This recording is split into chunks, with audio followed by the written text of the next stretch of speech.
Okay. Another problem tayo. Problem 35. Nasa moment of inertia na tayo. A wagon wheel is constructed as shown. So this is the wagon wheel. The radius of the wheel is 0.3. You have a diameter of 0.6.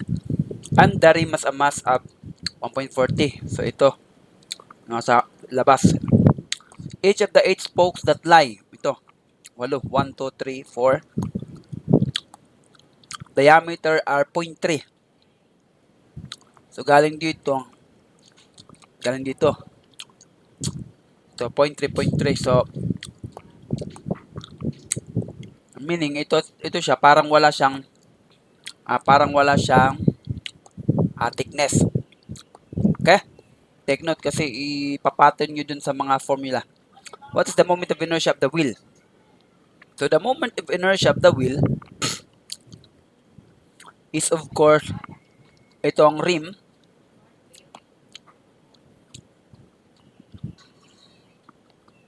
tapos itong 8. So itong rim basically ay ito siya, 10 volt hollow cylinder. Again 10 volt kasi parang wala siyang inner at outer radius. Pag 6 volt siya, ito siya. Dalawang radius yung ibibigay. So parang leading yung mga question, di ba? Yun na. Pag reality na to siya, you have to decide really if it is this or baka may mas detailed kayo na subject dito. But anyway, so ito yung isa, yung rim, at ito yung 8. So 1/3 ml squared at saka mr squared. So let's just use that.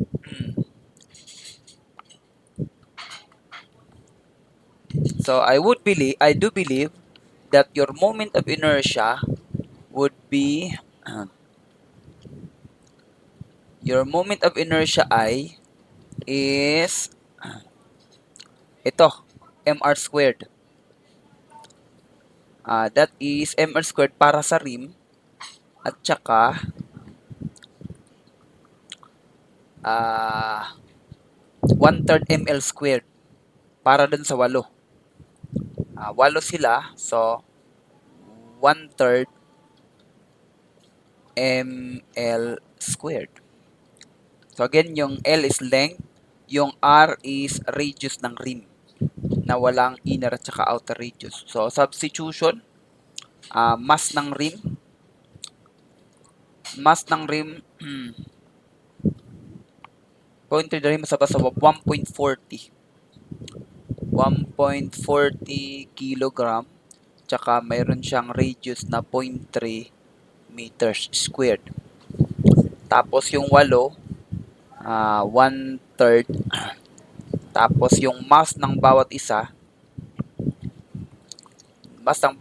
is 0.280. 0.280 kilogram at saka yung length nila is 0.3 rin.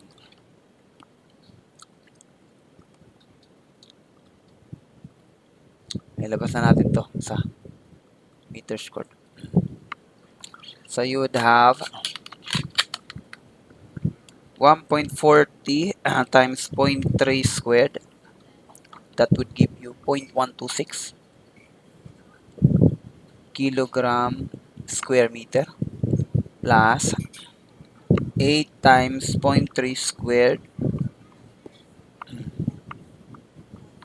0.280 and then you divide it by 3.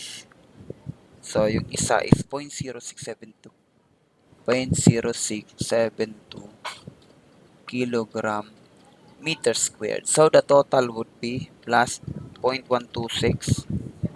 So that would be 0.193. 0.193 kilogram meter squared. Okay? So I do believe that's that. Wala naman. That is perpendicular. Wala na. Use table 2. Actually, ito yung table 2 ha. Table 2. Okay? So, thank you guys for listening.